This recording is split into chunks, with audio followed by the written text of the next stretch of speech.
With the recent reprinting of the leader in ST18 with a lot of new cards and with OP09, has the leader gotten a huge gigantic buff?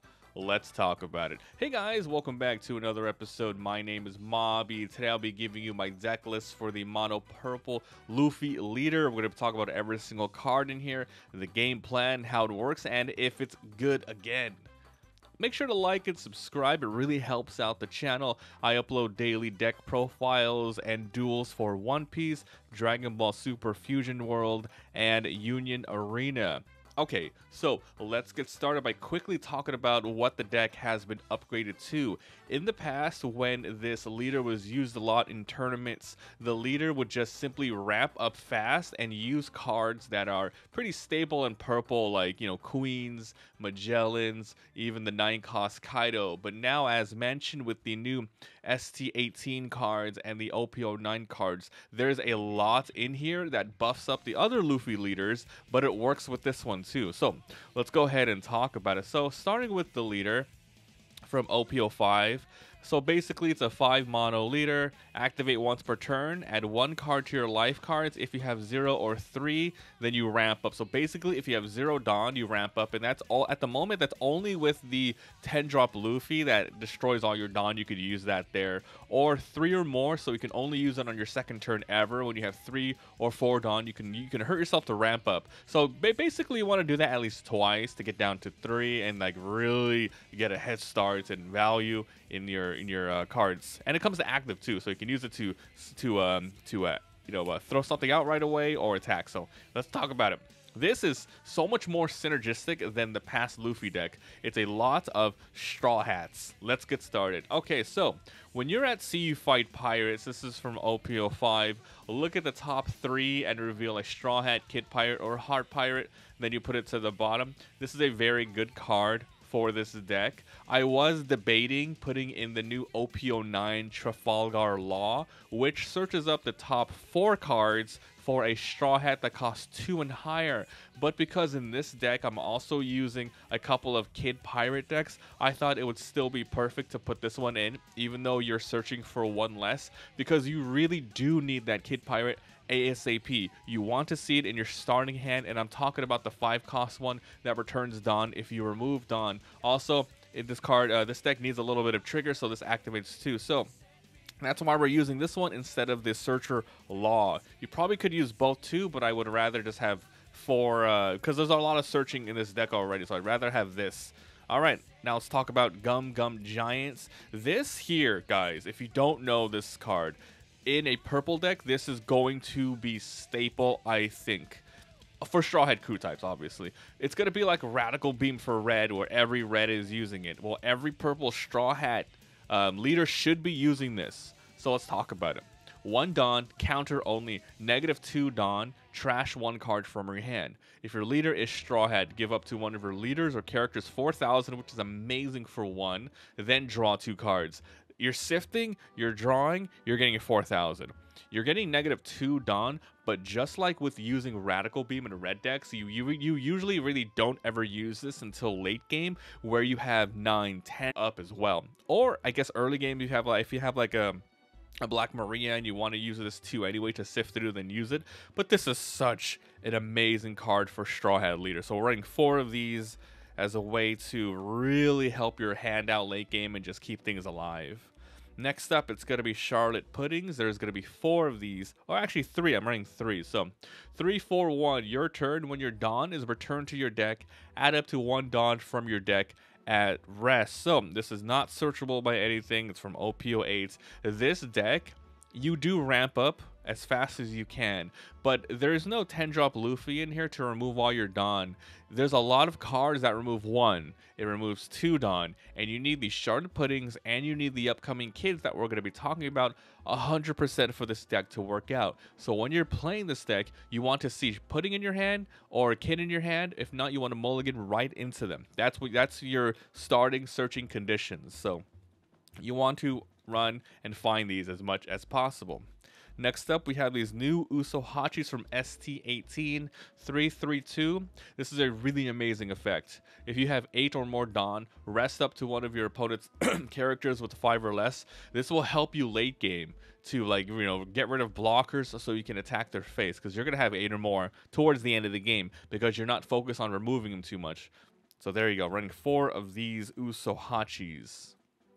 Next up, we have Zorojuro from ST18. Makes things a little bit more consistent with the Straw Hat type. 4-6-0. On play, top 5, Straw Hat. Really good. So we have two searching cards in the deck. We have when you're at sea you fight pirates, look at 3 cards for a Straw Hat and a Heart Pirate, and Zoro, which is a good body and searches for Straw Hats too with no restrictions. It's a Straw Hat type card, so you can get a battle card, you can grab an event too. Really amazing card. If you can find this and play it, if you're going first in this Luffy deck and you find a Zorojuro, that's probably the best case scenario, because on your first turn you do 1 Dawn, nothing happens. I mean, obviously if you get the when you fight at sea, that's really good too. But if you find Zorojuro, your turn 2 it's 3 Dawn, you ramp up to 4, then you do this. Otherwise you want a 5 cost. So in your early game, if you go first, get Zorojuro. Next up, we have a new OP09 card that works perfect in this deck. For no Skate, Straw Hat, OP09, 4/5/1. Innate blocker. On play, you -2 Dawn. Discard 1 from your hand to draw 2. It's another one that gives you some hand value, discarding crap that you don't need at that time. The -2 Dawn is very expensive. You never want to play this on curve. Even if you have a Charlotte putting out the turn prior, it's too expensive. This is used for late game as a blocker and messing with your hand. Also, if you maybe have 2 Charlotte puddings at the time, or if you already have 2 kids in for some reason and you're running out of Dawn, it's really good too. But I'll explain why. Like, it's tough to play out just as a 4-drop late game, but then there's a card here that cheats out Straw Hats that works really well with this. So there you go, running 4 of these. Frenoskes. Next up, it's another Frenoske. So this is from OP05. This is a 2K counter, 5/4/2.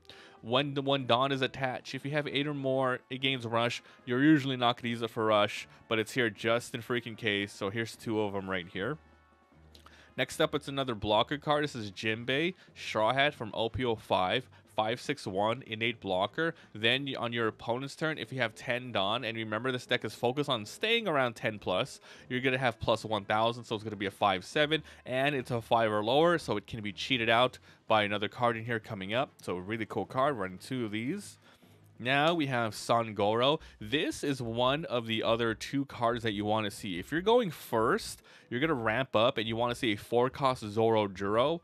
If you're going second, on your second turn, you're going to ramp up to 5 Dawn ready to use. This is one of the cards you want to see, Sangoro. 5/6/1. When attacking, once per turn, if you have 8 or more Dawn, you draw 1 card from ST18. Now, if you go second and you play this card, you're going to go 4 Dawn, you hurt yourself to ramp up to 5, you play it. You're not going to have 8. However, next turn you go 6/7 Dawn, you ramp up again, you have 8 that turn, you attack and you draw 1 card. That's the best case scenario that you're going to be having here. So turn 3, this guy is going to get value right away. So if you don't see your Sangoros, then this is the best card you want to see after that. So if you're going first, Zorojuro.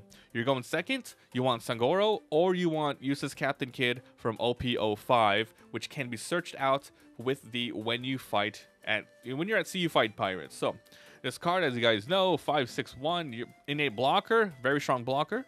Your turn, auto. So it happens no matter what. You can't, like, say you can't use it or whatever. It happens when a Dawn card from your field is returned to your Dawn deck. And as we've seen right now, there's a couple of ways to do that. Here is the Frenoske for the -2, and then later on you're going to see a little bit more. So you add 1 Dawn from your Dawn deck as active, so way better than the Charlotte Pudding. Obviously, this is at rest, and this one is active, so you're going to be able to use it to attach or, maybe use it for more stuff. So there you go. So we're running 4 of these. You want to see this in your opening hand as you're going second. Next up, we have the Sanji blocker and 2K from OP07 662. If the number of Dawn cards is at least 2 less than the number on your opponent's field, give this -3. Now, there's a good amount of ways to have negative Dawn. So if it happens, it happens. But primarily, you're just gonna use it for the 2K. But there is ways to tech into negative costs. So there you go.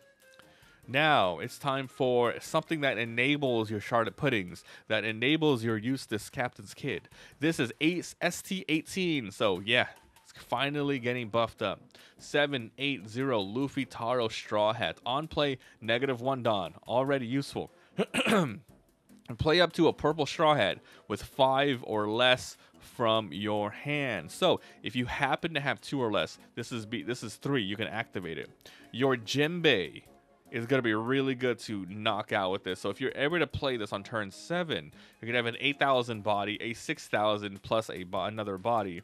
And this is one of the best cards to play late game with Franosuke.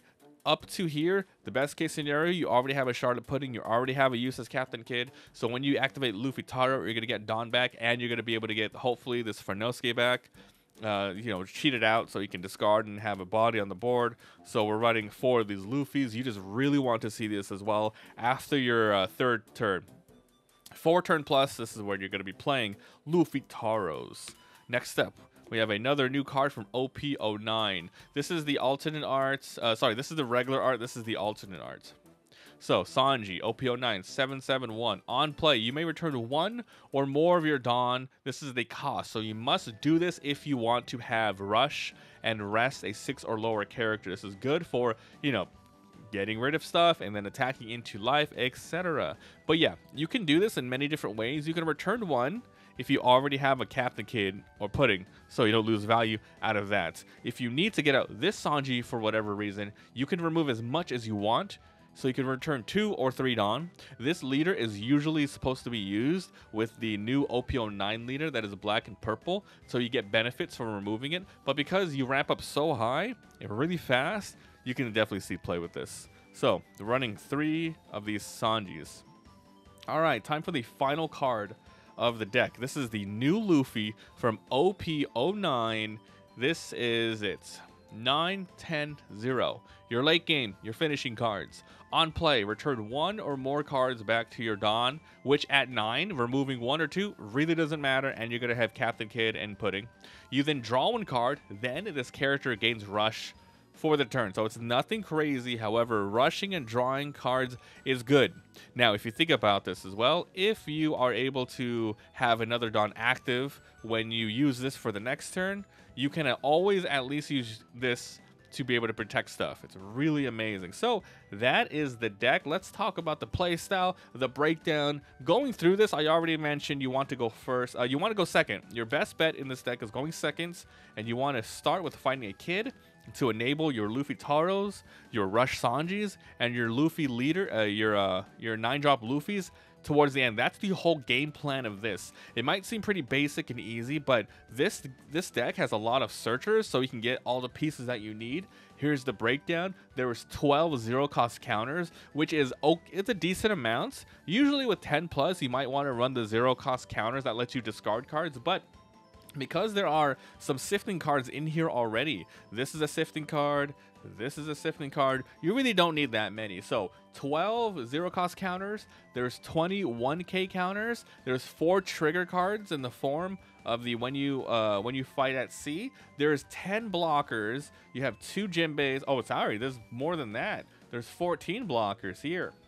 Then you have 8 adding Dawn cards back to your hand, the Pudding and the kids. You have 15 negative Dawn cards, so they can enable those Charlotte Puddings and such. You have 8 searchers from the When You Fight at Sea, and you have the Zorojuros. You have 7 Rush cards, 3 Sanjis, 4 Luffys, and then you have 16 cards that let you draw cards. Overall, this is a fun, nice, consistent deck, and I remember playing this old Luffy back in the day. You would be throwing out Magellans, Queens. It's just all over the place, very inconsistent. But now the Straw Hats are back. And yeah, the late game is just simply rushing. It's freaking fun. I like it a lot. as long as you get your pieces, but as mentioned, it's a little bit more consistent now. So that's gonna be it for the deck. This Luffy leader, I can't wait to play it a lot more. Let me know what you guys think down below. Thanks for watching, and I'll see you next time. Bye.